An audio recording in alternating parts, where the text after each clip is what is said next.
Hello mga Marcy! Another day, another mini vlog! Welcome back to me! Yes, opo. At halos 2 linggo ko rin pong mahigit na ininda yung sakit ko. Grabe, oo. Pero hindi siya talaga malalang sakit. Like sipon lang po talaga siya. Pero grabe ang pahirap sa akin mga Marcy. Dahil talagang sobrang barado yung ilong ko. Tapos yung boses ko ay talagang parang ngongo talaga as in.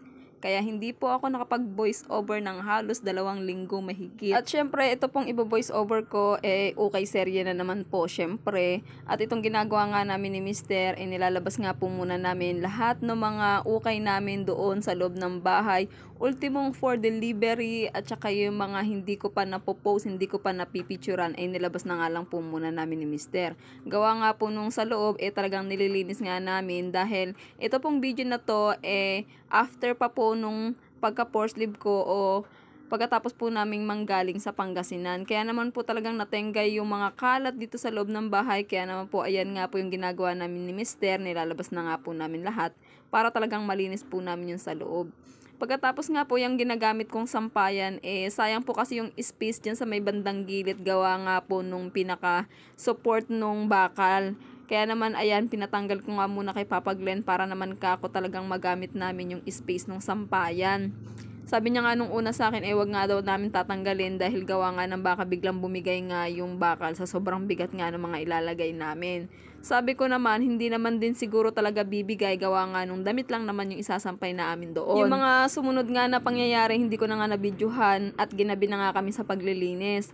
Pagkatapos ko ang inasikaso itong mga nasa sako na to, ito yung mga reject na blouse, pantalon, halo-halo na po yan mga Marcy, pero kita nyo naman, ang dami talaga niya dahil may bumibili po sa akin ng mga reject na retaso na yan, kasi nga po ginagawa nga po nilang basahan. Halos hindi na nga po talaga ako makakilos dyan sa loob dahil gawa nga nung lahat talaga ng reject ko, pinagsama-sama ko na at guess what mga Marcy, kung magkano niya lang nabili sa akin yan. Yung iba kasi kapag ka nagbebenta nga po ng mga retasong ganyan, yung mga reject na talagang halos per kilo po nila binebenta. Pero sa akin po, lahat po halos 4 sacks po yan mga Marcy. Tapos yan pa may mga plastic pa. 500 ko lang po talagang binenta yan. Kasi ang katwiran ko mga Marcy, tubo na nga lang po talaga yan. Kaya naman, ayan nga, hindi na rin po siya lugi sa akin dyan. At nagkabayaran na nga po dahil ginabi na nga po kaming mag-sort out na mga reject na tela. Sa halos ilang taon ko na pag-uukay mga Marcy, hindi pa naman talaga akong nalugi sa binuksan kong bulto. Meron talagang hindi ganun kapaldo pero kahit papano naman kumikita naman ako or nababawi ko naman yung puhunan ko. At isa pa nga, hindi pa rin talaga ako ganun na nalulugi dahil nga may bumibili sa akin ng mga reject na